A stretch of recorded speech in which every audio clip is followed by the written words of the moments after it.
This is The Poem of the Man God, written by Maria Valtorta.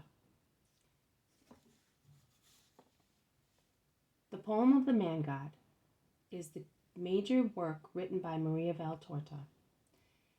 It is the great life of Jesus Christ, the narration of which extends from the birth and childhood of the Virgin Mary to her assumption into heaven.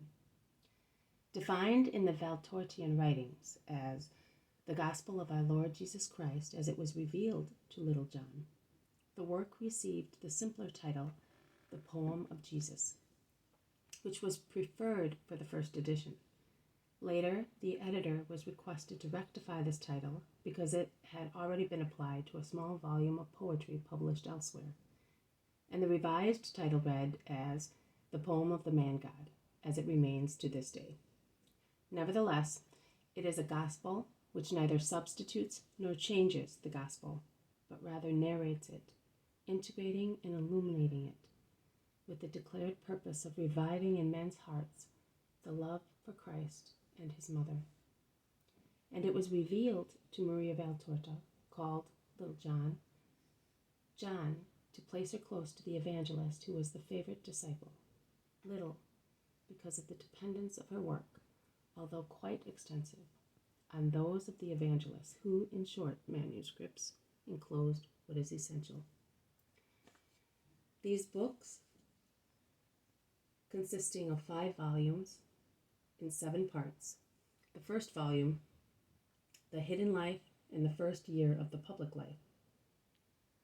Volumes 2, 3, and 4 are the second year of the public life, the third year of the public life. And Volume 5 contains preparation for the Passion, and the Glorification.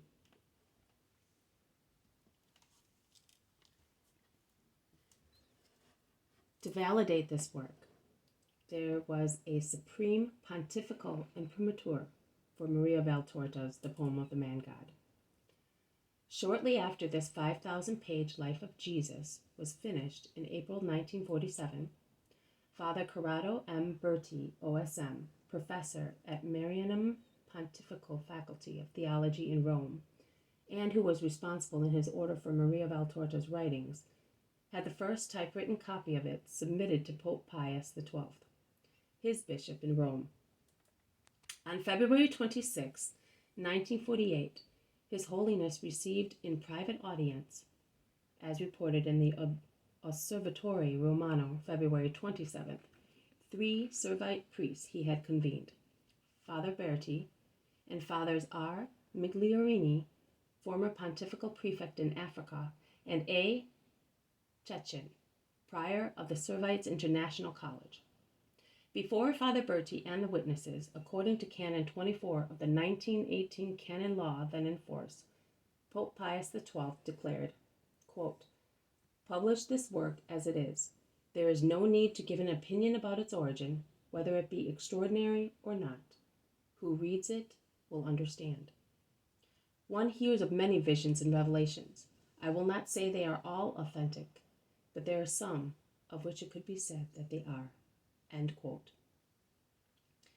When consulted, Edward Cardinal Gagnon, head of the Pontifical Council for the Family and Doctor in Canon Law, as Laval, 1944, whose thesis, The Censorship of Books, is published, wrote from the Vatican, October 31st, 1987, quote, "This judgment by the Holy Father in 1948 was an official imprimatur of the type given before witnesses.